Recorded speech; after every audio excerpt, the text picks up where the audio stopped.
It's now correct. Okay, great. Thanks for that.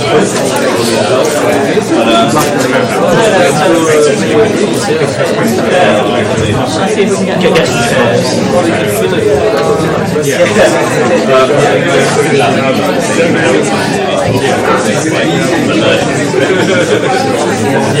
right.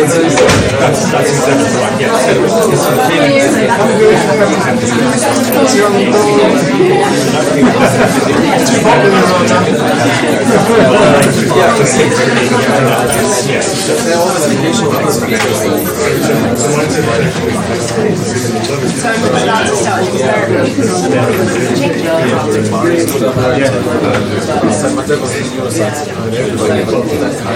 Yeah, I should have sent it to you right away.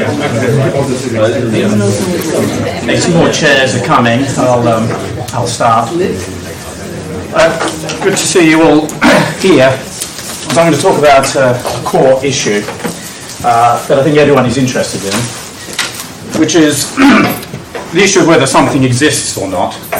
And I think we're all interested in the claim of something existing versus not existing. And I think even the people who claim they're not interested in that issue really are, because whatever we're doing, we're postulating something being there, some effect being there, and some other sort of effect not being there.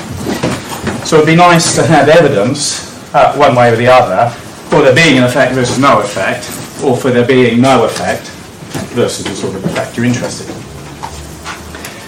But to get evidence for no effect, we need to know what sort of effect it is that we're looking for. So if I said to you, with the evidence of your own eyes, is there an animal in the room, a non-human animal?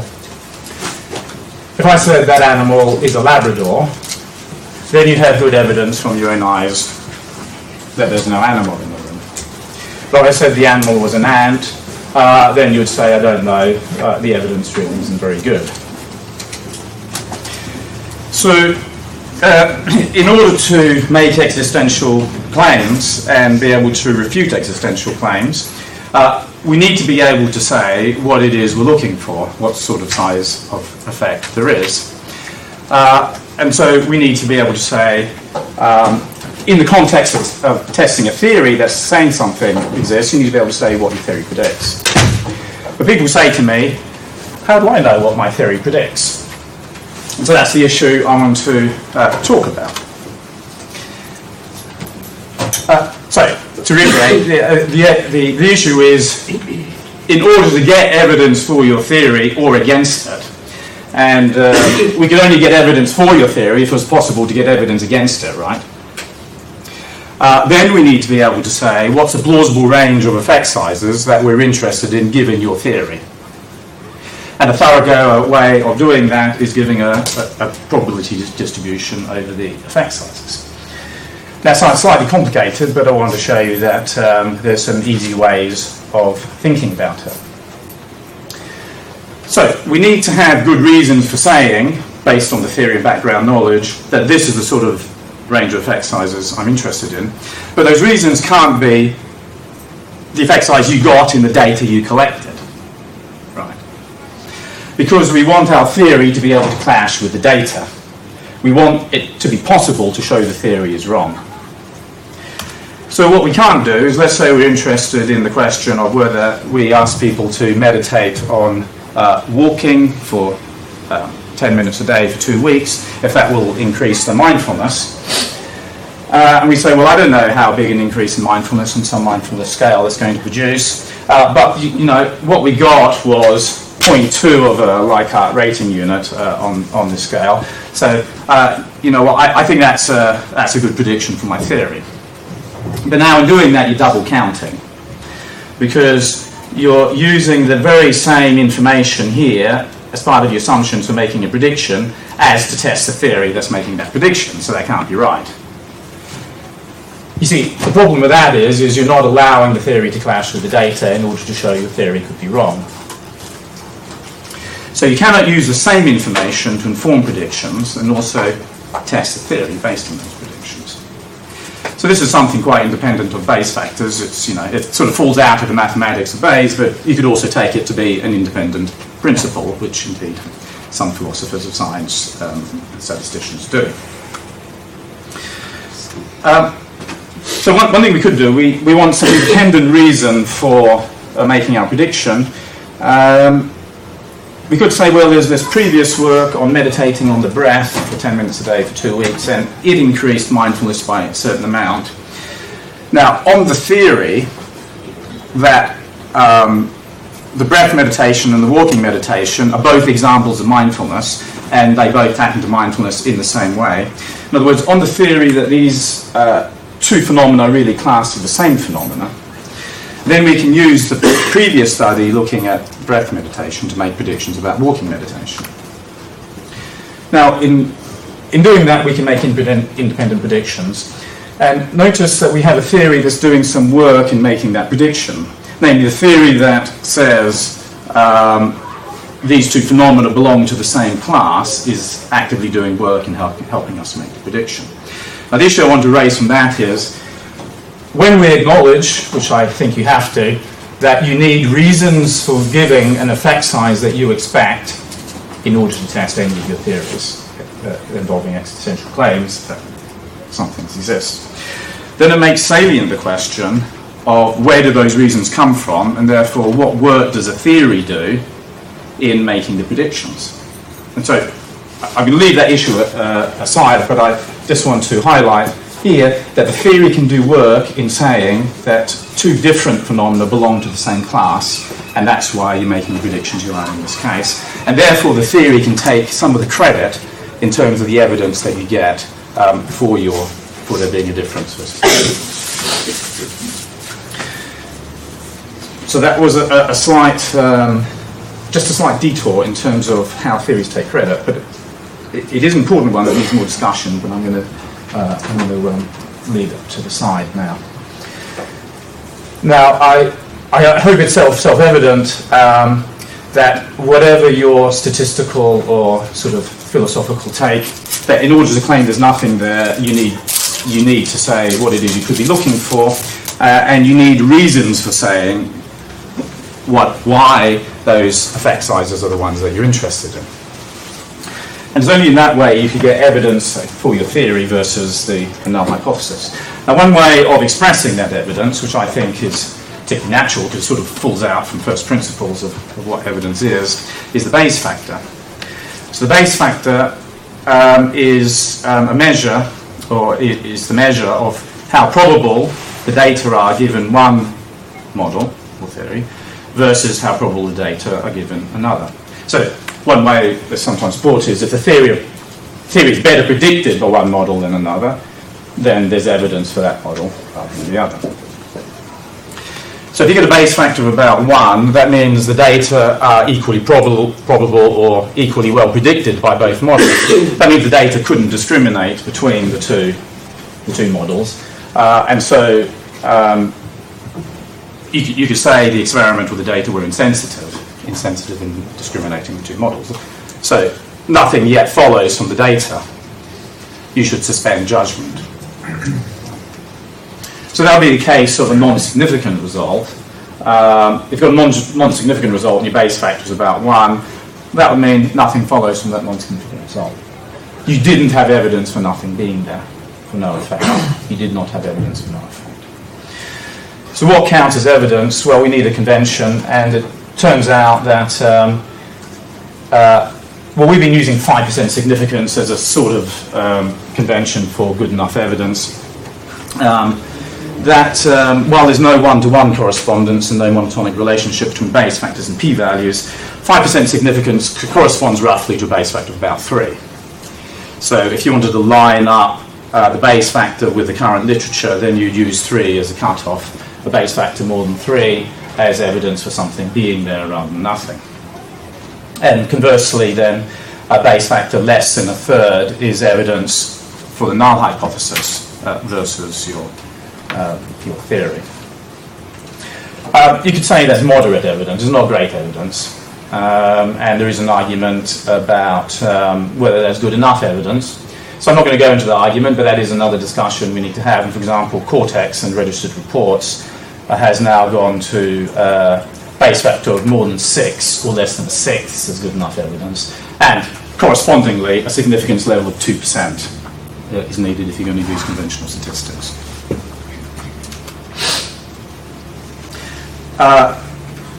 Now, the crucial thing, in fact, in knowing what is your theory predict is getting right the sort of the scale of effect that you're trying to predict.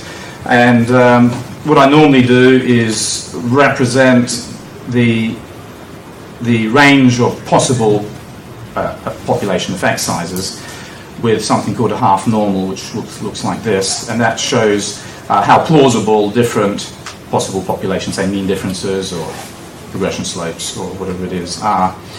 And the thing you have to fix about this is its standard deviation, and that's the rough scale of effect that you're predicting. Now, the fact that it's a half normal doesn't matter much, as I'll go on to show you. The crucial thing about this is the scale of effect. We can use other sorts of distributions here, and they give you much the same answer. So the thing we need good reason for fixing is what's the sort of scale of effect that we're expecting. I'll just point out one sort of rough property of a normal or half normal is if you go out about 2 standard deviations, roughly speaking, then that's sort of a rough maximum effect size predicted by this sort of model. So another way of thinking about this is if you knew some way of fitting the rough maximum, you could fit the scale of effect as half that maximum when you're using this sort of half normal type distribution.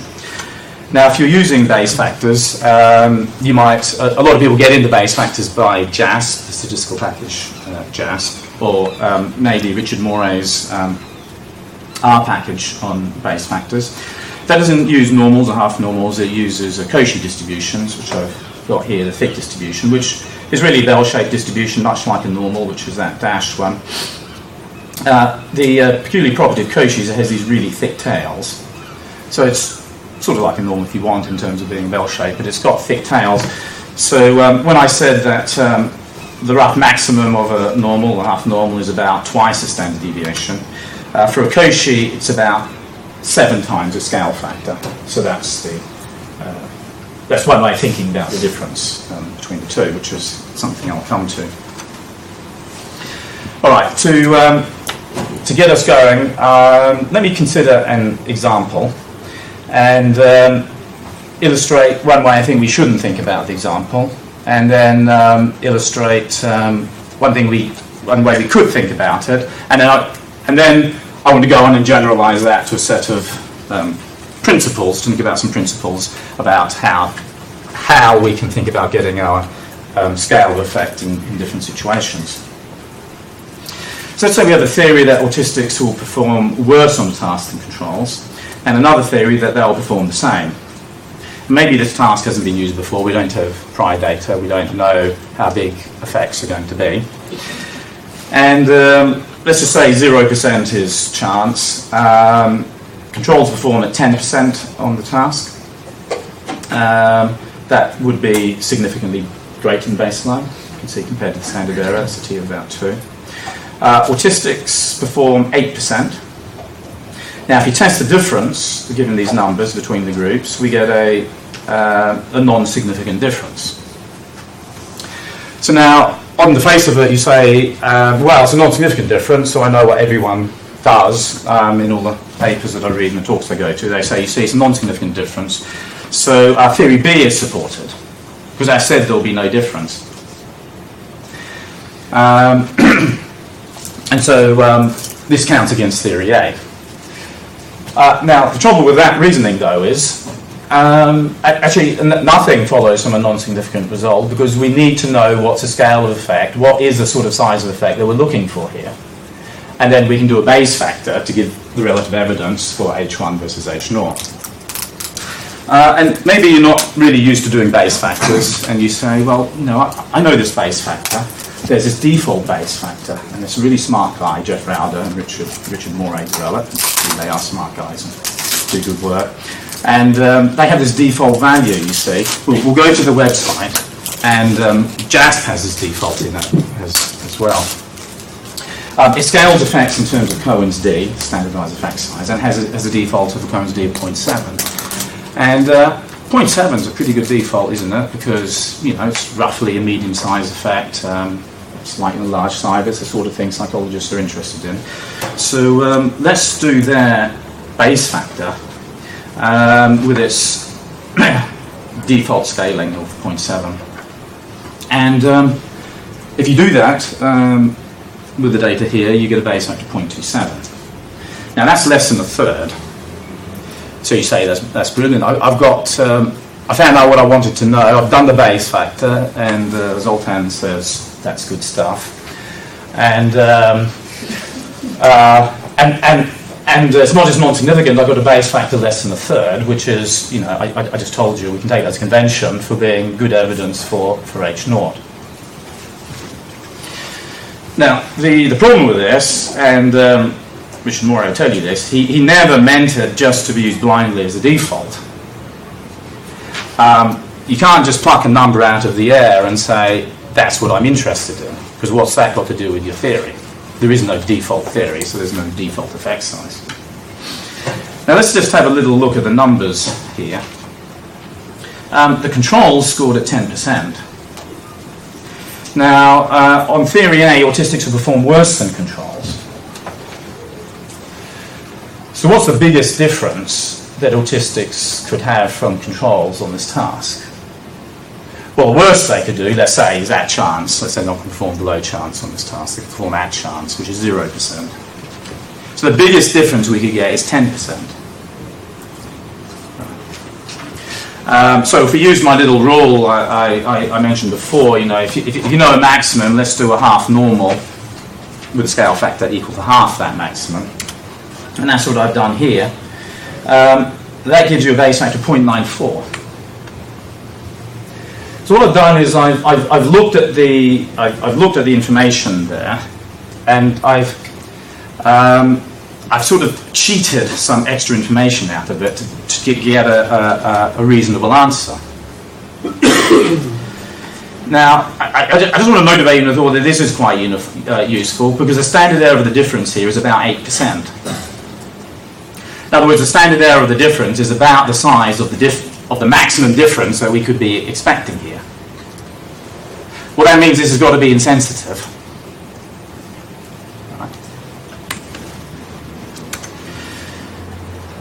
So, but I told you before, you can't use the very same information to inform your predictions as the information you're testing. So how does this fit in with this? Well, we did use other information. I didn't use the difference between the groups, which is 2%. I didn't use that to make my prediction. I used other aspects of the same data to constrain my predictions in this case. And in fact, a constrained inference in a plausible way, because there was a floor effect here, in the sense that the standard error of difference was about as big as the maximum difference we could possibly detect. So floor effects, by using the strategy I used here, appropriately become non-evidential. And if there hadn't been a floor effect, because my standard error of difference had been small, it was still possible, using this strategy, for either theory to be shown wrong. And that's the crucial point. So in other words, the mean for the autistics, if we had had a small standard error of the difference, could have been as high and close to control effect, or it could have been close to chance. Both of those remained possible, given the little strategy I used to constrain my predictions. So that's what I mean. I was using the same data, but I sort of cheated information out of it in a plausible way that still allowed both theories to be shown wrong. So that's the way I hadn't biased the results, in a way that you do prejudice results if you take the very difference you're trying to test and use that to say that's what I'm predicting, because that means you can't falsify your theory. But this still allows you to falsify, or at least have evidence count against your theory. So that's sort of by way of setup. So it's a little bit of preamble. I'm just going to preamble a little bit more and say something about using meaningful raw units. And then I'm going to get on to the meat of what I want to say. So I think when we think about effect sizes, I personally don't like standardized effect sizes very much. I'm not saying don't use them. I'm just saying I think we should be thinking far more in terms of raw effect sizes. Raw effect sizes means the differences, the slopes, and so on in the units you actually measured, in milliseconds, in Leichhardt units, in years, whatever it is. So to go back to this example with the heuristics and the controls, when we pluck the Cohen's d of 0.7 out of the year, that in this case corresponds to a difference of almost 20%. Now if you had thought in terms of that raw difference, you'd say, no, 20%. I don't find that reasonable as a sort of scale of effect I'm predicting here. So if you had thought about raw effect sizes from the beginning, you probably wouldn't have been seduced into an incorrect conclusion. So I just want to illustrate something else I do with base factors, which is important. So the scale of effect, I argued for 5% scale of effect in this case, because 10% difference is the maximum. And the conclusion, the base factor of 1 here, that in other words, the conclusion that the test here is insensitive and we should suspend judgment, obviously depends on that scale of effect. But by how much does it depend on that scale of effect, that precise value that we've used? So what I do is, and this was a suggestion made to me by Balázs Axel in Budapest. Now I always give a robustness region whenever I report a base factor, which is I give the range of scale factors that lead to the same conclusion that I've just come to. So that anybody can then see, if they had reasons for another scale factor, the extent to which they would agree with what I'm saying. So here the scale factor could be as small as 0 in the limit, insensitive, or the scale factor would be high as 28%, the raw difference could be as high as 28% in the limit, and would still get the same conclusion. Now that's a pretty big robustness region, because you say 28%, that's far too big. No one's going to argue for 28%, that's just ridiculous. So that means the conclusion's robust. I needn't have, my conclusion doesn't depend on exactly 5%. Any of these scale factors would lead to the same conclusion, so then we're happy with it. So that's also based on the sort of 3 to 3 range? Yes, exactly. So what we need to do is decide on our cutoff for insensitive. I'm using a 3 and a third, yes. Forgive me if I'm not following. If it was from 0 to 28, am I not understanding the 19% difference of occurrence? Yep. So would be within. Well spotted. I wondered if someone's going to ask that. The 19% comes about because this base factor is in terms of Cohen's d, and I've translated it into raw difference. It's also a Cauchy rather than a normal. So there's slightly different assumptions involved, so you get slightly different answers. But yeah, well spotted. So here's another. I'm just going to give two more illustrations of why I think raw effect sizes are useful. So this is something Dennis Larson is looking at, a PhD student, with me and Sarah Garfinkel. Let's take an individual person and see the extent to which they can tell how fast their heart is beating. So they have lots of blocks of trials. And this is over blocks. This is the actual heartbeat beats per minute, and this is what they say the heart rate was. Now, the raw regression slope here is something in meaningful units that we can understand. So that's the first thing, and I think we should care about our units. And if we think in terms of meaningful units, we will think of scales that make sense, not just rubbish. Now, if we've been using a natural tendency might be to use a Pearson correlation, but a Pearson correlation here is sensitive to range. So if the person happened to have a more restricted range here, the Pearson correlation shrinks, but the raw regression slope doesn't. And raw regression slope is the same regardless of error in the expected value, error in measurement along here. Here's a talk I went to recently, said, in one case study, the brain wasn't very active on some contrast, but in a group of controls there was a lot of activity, and that was highlighted as a sort of maybe a characteristic of this sort of condition, or the sort of person this case study was. Now, as well, these are p-value maps, and p-value maps are not effect sizes. They're about whether you detected something through noise, are sensitive to the level of noise there. If there was a lot of trials that went into this group of controls, you got a lot more power, so obviously you're going to pick up more than a small number of trials here. So that doesn't tell you anything. You could say, what about if we compared regression slopes, which is a normal fMRI type measurement? Well, standardized regression slopes are an effect size relative to noise. So it depends on the model you use to build up those regression slopes. So if you had a condition where there's a lot more trials, because, I don't know, it's control subjects versus some patient or something, you have fewer trials, well, then standardized measures will be sensitive to that. So what would be much better is if you tested the difference in terms of some raw effect size. Okay, so that is just a preamble to say raw effect sizes are preferable to standardized effect sizes. Now, one reason people use standardized effect sizes is you can pluck numbers out of the air, and so I'm interested in going to 0.5 and so on, so it seems easier to think about. But I want to now go through some heuristics and argue it's actually easier to think in raw effect sizes, at least I find so. In any way, I think we should be dealing with raw effect sizes as much as possible, so I want to show you some ways of doing with that. So the first heuristic is the room to move heuristic, which is actually the generalization of the principle I used in the autistics example I just gave you. So there was a spate of replications of this sort of power posing phenomenon. And one particular example of power posing is in this original paper, they got people to make expansive poses for, a minute, or I guess contracted poses for minutes that contrast, and then they were interviewed, and videoed while they're being interviewed, and people then rated the videos for how dominant the person was in the interview.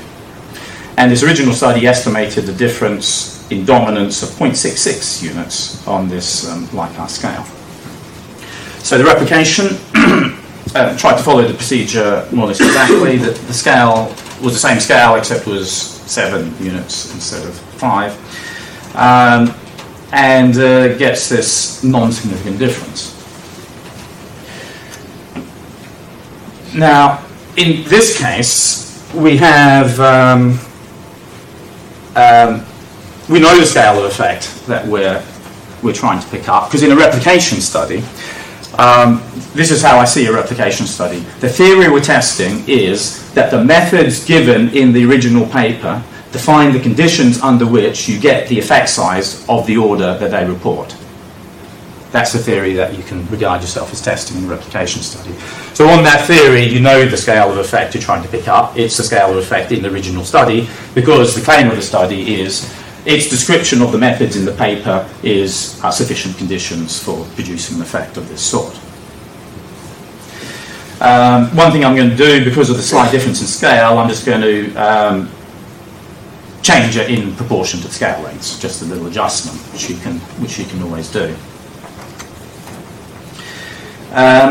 So that's one way we can get our scale factor. But let's say you had no prior information. Let's say this Klashinsky et al. Was the original study, wasn't a replication study. They just thought this was an interesting question, and they set out to do it.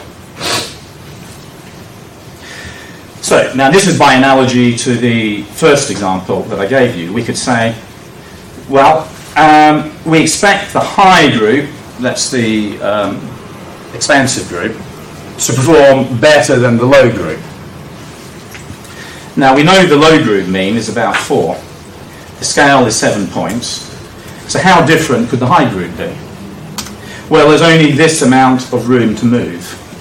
This is the amount of room to move, you see. The high group could go from 4 up to 7 if it's going to be better than the low group. So that's our room to move. That defines the maximum 3 units, therefore, is the maximum we could pick up. So I use my little rule of thumb. I use a half normal with a standard deviation equal to half that maximum.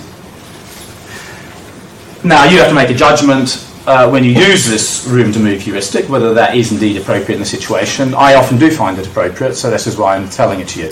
But think of it as a heuristic, as a way to think about things, not as a guaranteed rule that will always give you a good answer. Always, whenever you do any sort of statistics, you always have to make the expert judgment that this is a useful and plausible way of going about things. Yes? Are you going to say anything about why you chose the low group? I mean, in this case, they're quite near the middle, but I mean, if they're towards the one end of the scale... Yes. I choose the group in which the room to move is the smallest. Oh, okay. Yeah. Because that gives the maximum constraint. So if there's a... so that's the way you bring out floor effects, you see. Good question.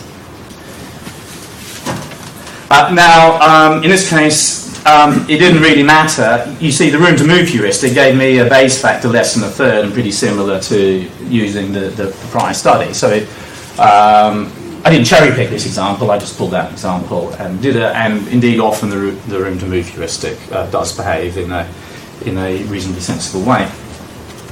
And I give the robustness region, we would get that same answer of insensitivity sorry, not of insensitivity, we get the same answer of evidence for the null hypothesis with any scale factor between 0.8 and infinity. So that's the level of robustness of this conclusion. The room to move heuristic is can be applied to interactions, especially. So one thing we've been interested in is if you look at a Stroop effect, Stroop interference, and you give a suggestion, a hypnotic suggestion to highly hypnotizable people, that the words on the screen are a meaningless foreign script, and you don't know the meaning of those words, then remarkably, the Stroop effect is about halved. Particularly, it's the incongruent reaction time that comes down. I think this effect was first shown by Amir Raz in Canada, and I simply didn't believe it at first. But we replicate it over and over again, so it's now an effect I accept, and exploring how on earth can that happen. But let's say this was the first study that was looking at it. The Stroop interference, how could we go about making a prediction of the scale of effect that we're expecting here? Well, the Stroop interference with no suggestion is about 50 milliseconds. So by how much could suggestion reduce interference? Well, 50 milliseconds is our room to move. It's the amount by which in a suggestion condition we could the amount of Stroop interference we could have. It's got to be somewhere between 50 and 0 if it's been reduced.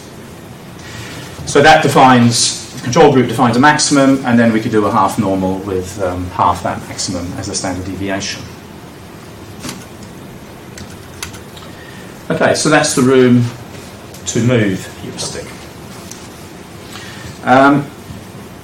Another heuristic I use is the ratio of scales heuristic for correlations, or for regression slopes.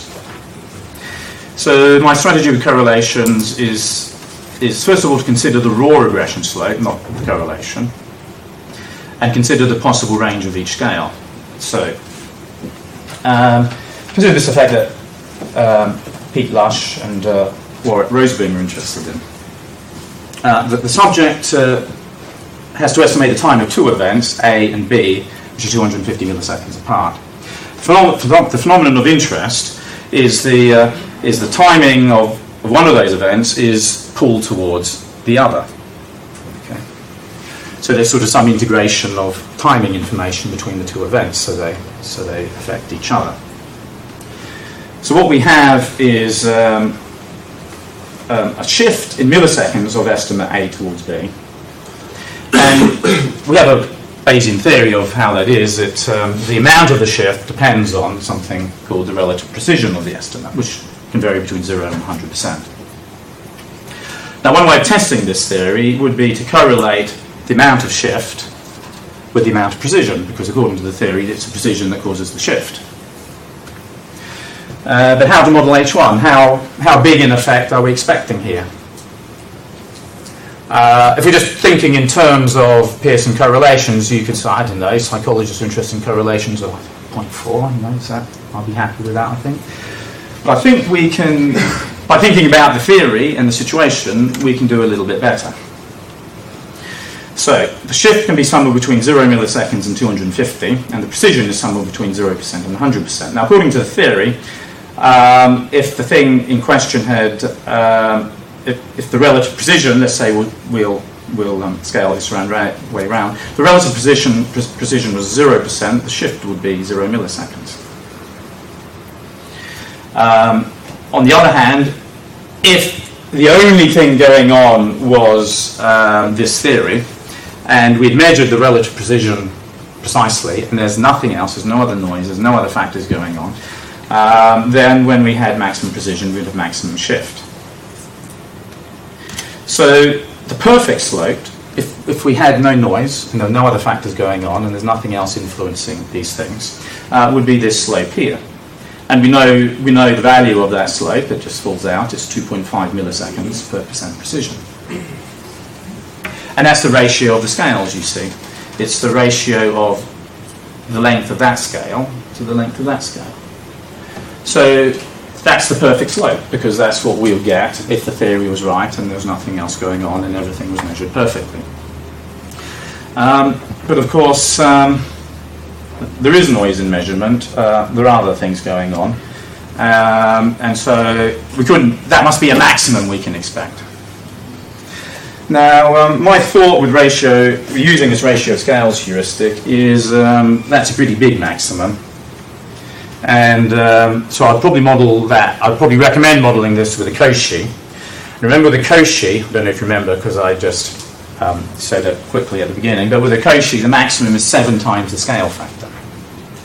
So what I'll do is use 1/7 of that maximum, fit it to a half Cauchy.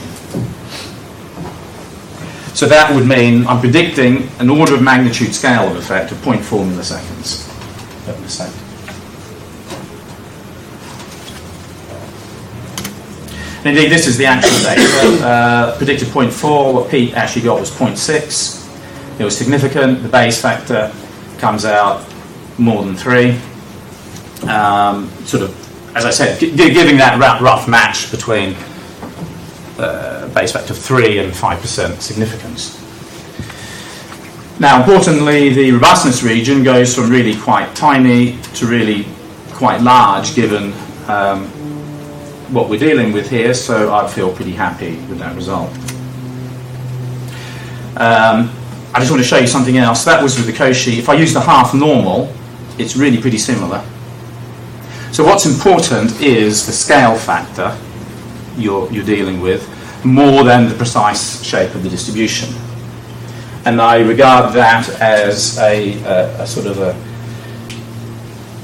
one of the good selling points of Bayes factors is the fiddly things that you probably don't care about, like is it a normal, is it a Cauchy, do I really care? That really doesn't matter that much. What matters is the scale factor that you say that you're interested in.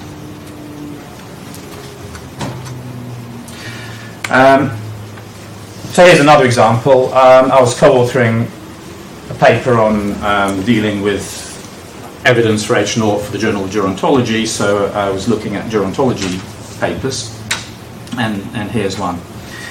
So the claim of this paper was for women high in marital satisfaction, there'll be greater marital distress on the days when the partner is suffering more. Seems quite straightforward. If your marriage, your relationship's important to you, you're going to be distressed when your partner's suffering. So the scale went from 1, partner not suffering at all, to 10, partner suffered terribly.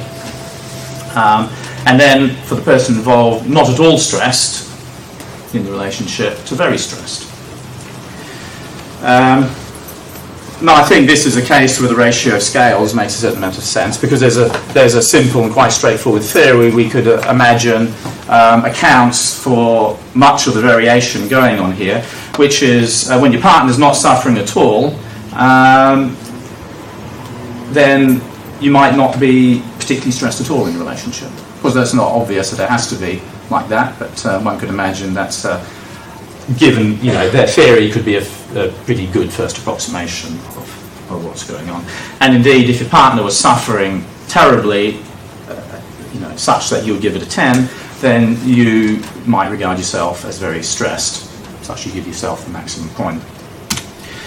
So, assuming this sort of perfect theory, then the perfect slope is the ratio of the scales, and that's 0.33 distress units per suffering units. Now, if I use a half Cauchy, I divide that by 7, I get 0.05. Now, what they actually got, which I had to estimate from the graph, because people are loath to give raw units in their papers, they got a raw slope of 0.22. So I have to say that's pretty close to the maximum. So the theory was really a pretty good first approximation to what causes marital distress, at least for the high satisfaction women. T was 3, the Bayes factor here by this method was 23, and the robustness region is really pretty broad. It goes from tiny slopes to unimaginably high slopes. So the conclusion is robust. Now, you say the point of this really, the Bayes factor is agreeing with the t-test. You say, what do we gain from Bayes? And indeed, it's often the case that when you get significant results, the Bayes factor tends to agree with that. So where you especially gain is in the case where you get non-significant results. So you say, for males, they say they're rather different. They claim no relationship, that they got a non-significant slope, and so they say males' distress is pretty impervious to the level of suffering of their partner. Now, do you believe that? Well, what they have is a non-significant result. If I do the same Bayes factor on this, it's insensitive. And indeed, the insensitivity is robust to a wide range, almost up to the maximum slope possible. So, I'm glad to say, their conclusion here has no evidence for it. But the only way we know that there's no evidence for the conclusions because we did the Bayes factor. We didn't know it from the non-significance. And one way we could get into doing that Bayes factor is by doing the ratio of slopes heuristic, and we see, in terms of thinking in these raw units, that it is robust to a wide range of possible raw slopes. Another heuristic you can use, I'll run through very quickly, is the basic effect heuristic. So in an experiment I did a decade ago, I was looking at the effect of mood on learning, and we came up with a new learning paradigm hadn't been used before. So what is the effect of mood on learning? Well, it's hard to say because I don't even know how much learning goes on in this paradigm yet.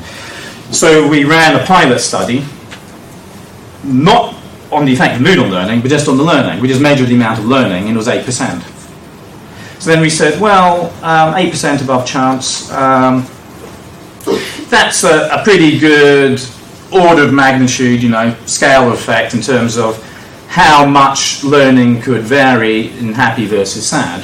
It's got to be in the order of magnitude of 8%. Maybe if you're happy, 12%, and you're sad, it's 5% or something. But something like that is what we could expect.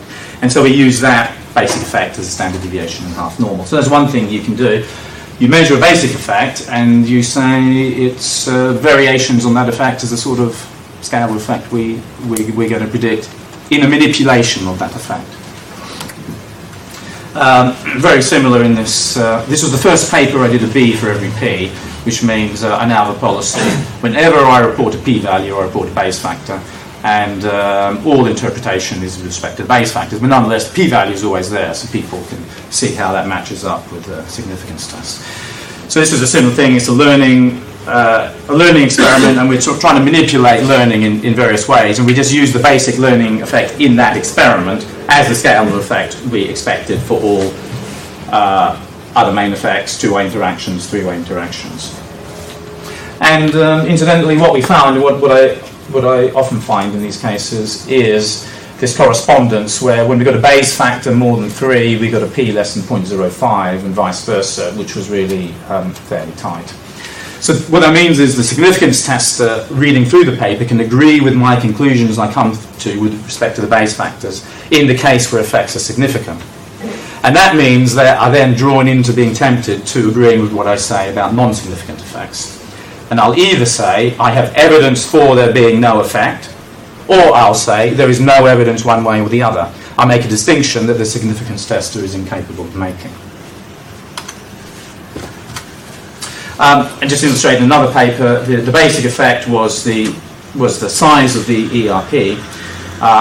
And we use that as a maximum in this case because we knew that the manipulations we're using was not going to reverse that or change it to a very large extent. So in this case, we use the basic effect, the size of the ERP component, as the maximum we could expect for any particular manipulation of it. Sometimes you can use one effect as sort of a reference effect. So, for example, in fMRI, you could use some standard contrast to define how big an effect you expect you could get in this context. And then you might say for some other effect, you might be able to say, well, I've got no reason to think it should be any bigger or smaller than that, or you might have reason to think effects in this, of this sort or this region will be a bit bigger or a bit smaller. So you can then determine using your background knowledge how to use that reference effect.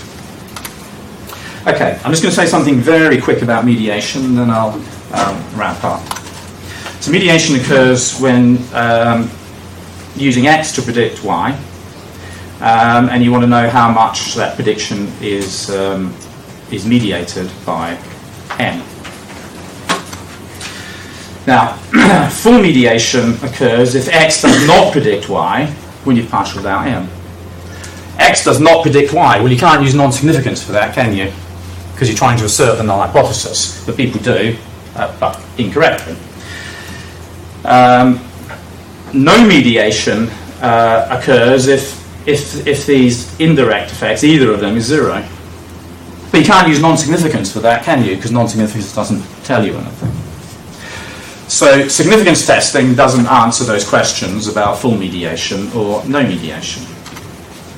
But we can use the same logic of significance testers, but just do it with base factors. So there's this one way of looking at mediation. You can say if both effects are significant, then there is some mediation going on. Well, we can say if we have evidence in terms of base factor greater than 3 for both effects, then there's some mediation. We have evidence for some mediation. But now we can say something else, and that is the base factor is less than a third on either of those cases, then we don't have an indirect effect. You see, we can assert the absence of an effect.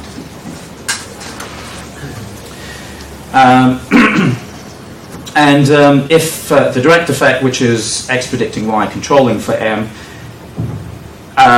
if we have evidence of a base factor less than a third for that going to 0, then we have evidence of full mediations. That's something we couldn't talk about before. Now the total effect is just X predicting Y. The direct effect is X predicting Y controlling for M, and the indirect effect is this pathway here. There's a little relationship. The total effect equals the direct effect plus the indirect effect. And we can use that. Let's say you have a theory that the total effect is the maximum that could be expected for the direct effect, because when you partial out M, the only thing you can do is reduce it towards 0. That is a theory, by the way. So, and you needn't have that theory, but I'm just saying, given you have that theory, and that makes sense in this theoretical context to postulate that theory, then we can use what I call the total effect heuristic. We can test the direct effect because we know what the maximum is. It's the total effect.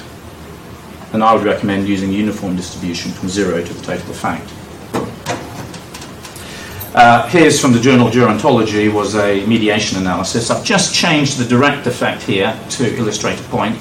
What they had was this path, just the direct prediction from here to here was significant. But when you partial out the mediator, it was non-significant. So it looks like complete mediation. See, non-significant direct effect. So it's a total mediation. I'll just skip over that. I use the room to move heuristic to test the total effect. And then I use the total effect heuristic to test the direct effect, and the Bayes factor is 2. So it's non-significant, but the Bayes factor is insensitive. In fact, if anything, there's evidence for there being some small amount of evidence for there being a factor. So we cannot conclude there's evidence for complete mediation. We have to suspend judgment about that. I just do the indirect effects using the ratio of scales heuristic. So Bayes factors give you a simple way of showing evidence for no mediation or for full mediation, and you couldn't do that before. You can't do it without Bayes factors.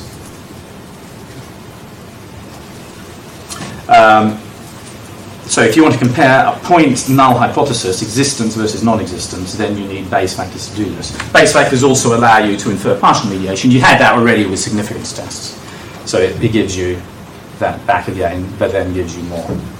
So there's a little heuristic you can use for mediation. Okay, I'll wrap up here. So I hope that's given you some ways of thinking about predicting effect sizes.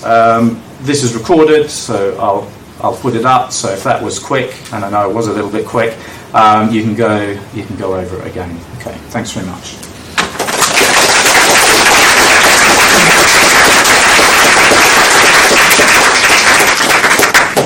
Any questions?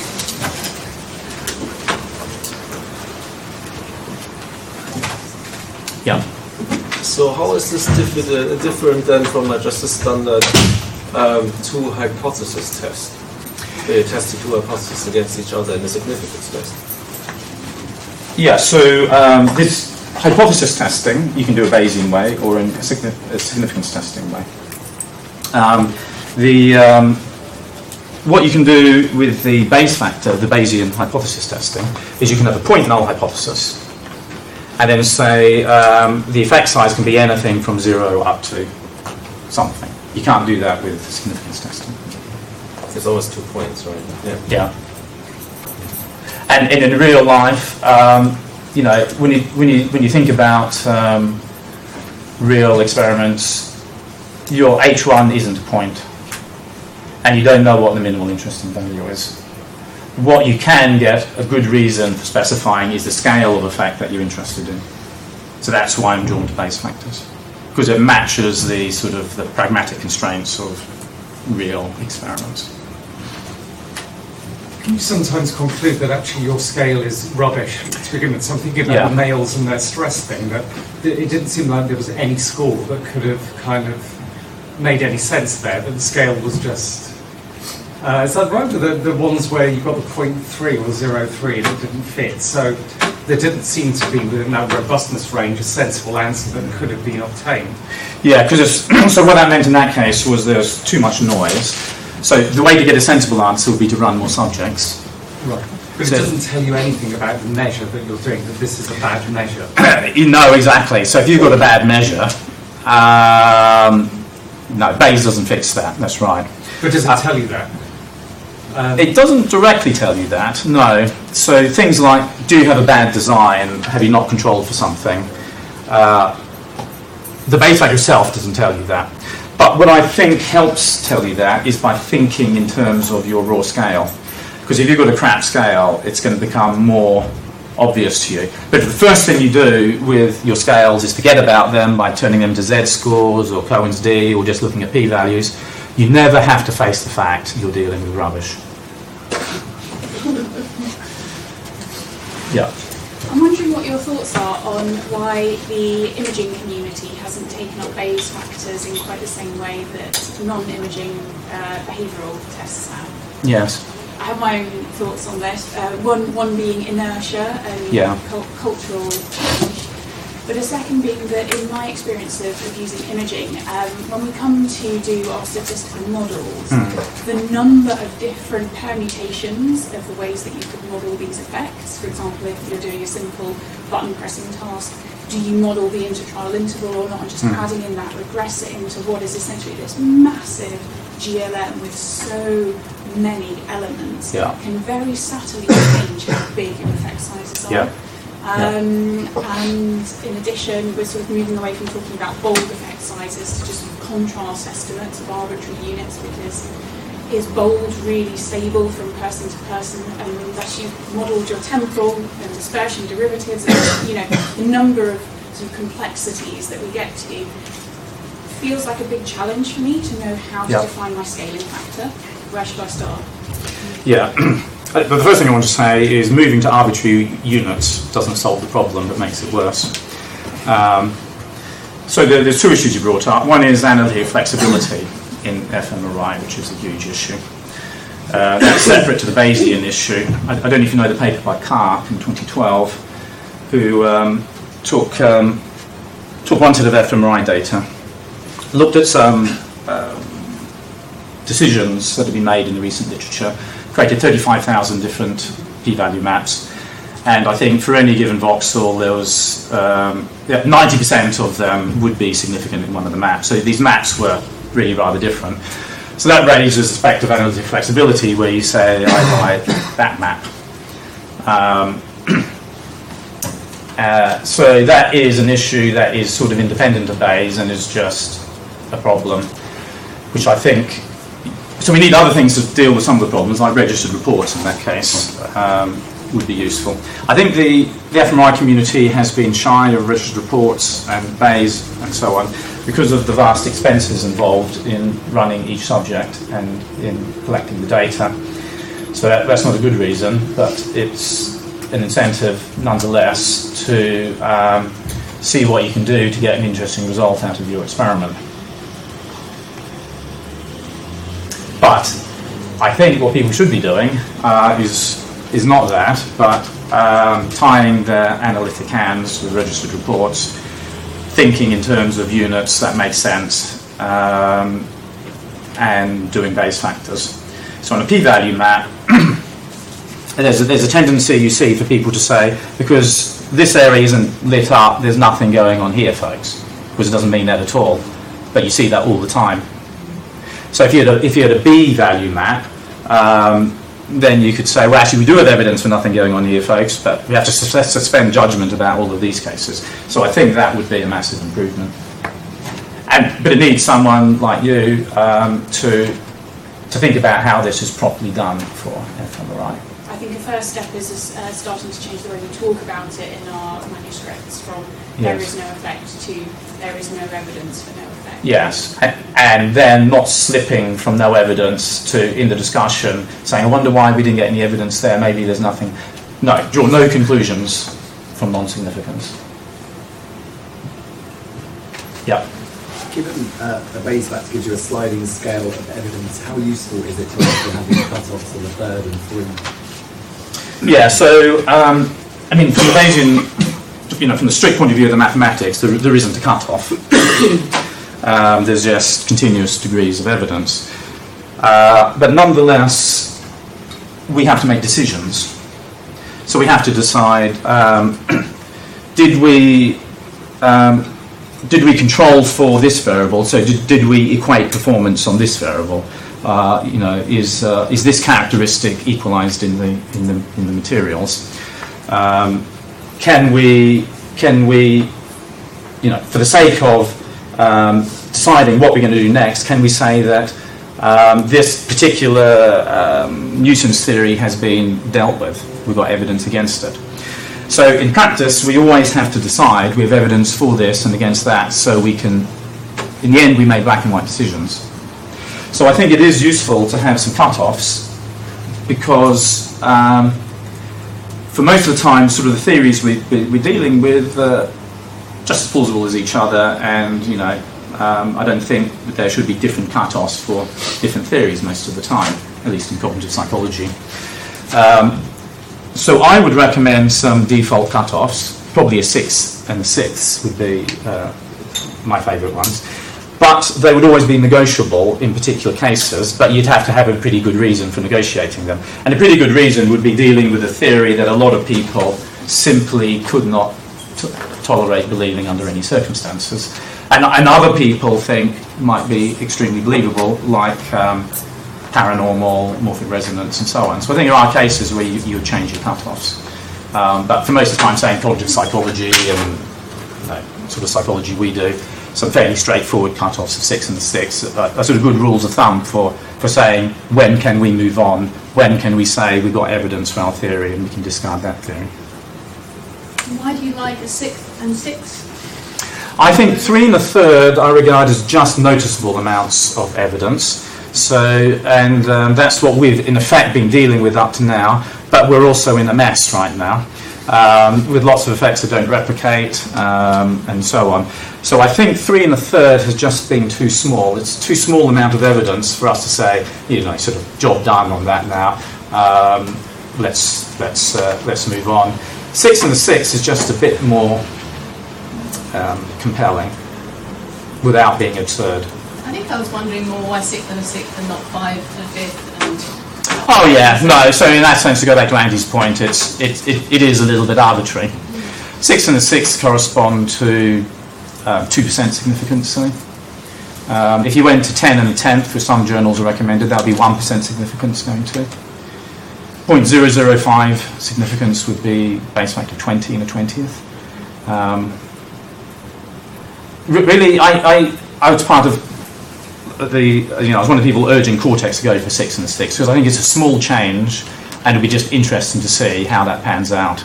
And then if we like it, we could go to that, maybe even consider a 10 and a 10th, but just move a small amount at a time and see how that goes. It'd be really nice to see what the replication level would be at those different levels. Yeah, that's right. On that. Yeah, will we replicate better? There's a whole field of empirical meta-science that needs to be done on these. I think were the people yes, hammering on the door, and we're over time. So thanks everyone.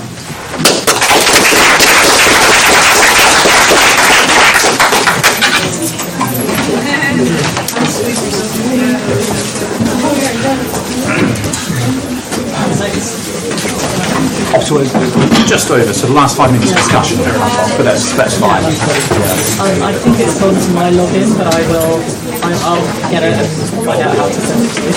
Okay, great. Thanks. That's what I was going to ask about. You said you were going to post it.